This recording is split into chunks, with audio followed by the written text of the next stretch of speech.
सुल्तान आरिफीन सुल्तान मा फरमाते ने ए दुनिया जन हैज पलेते, ए दुनिया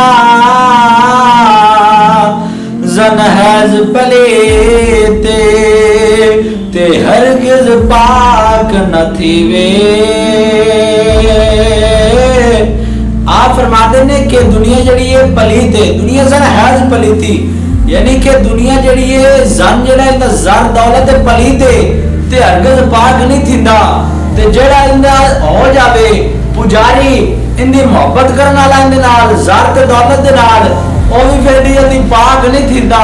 इस वास्ते फरमाया ए दुनिया जन हैज पलीती ते हरगिज पाक न थीवे। ओ जै फिकर घर दुनिया होवे, जै फिकर घर दुनिया होवे ते लानत उस दे जीवे।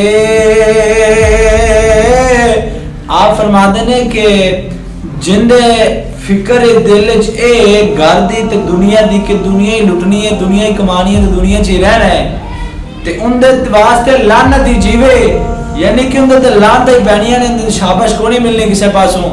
ऐसे वास्ते फरमाया कि दुनिया दी जड़ी मोहब्बत छड़ दे, दुनिया दी फिक्र छड़ दे, रब नाल लाल है, रब दे रसूल दे काम आते चल दे, रब ताला सारे काम सीधे कर देगा। ऐसे वास्ते फरमाया जै फिक्र घर दुनिया होवे ते लानत उस दे जीवे। हो ते हुब दुनिया दी रब थी मोड़े, ए हुब दुनिया दी रब थी मोड़े ते वेले फिकर ते कचेवे।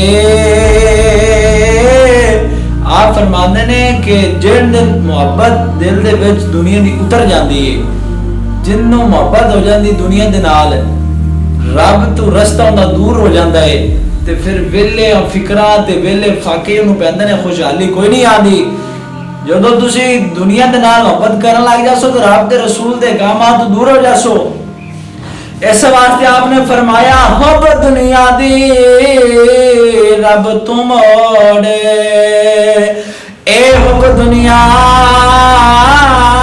दी रब ती मोड़े ते वेले फिकर ते कचेवे।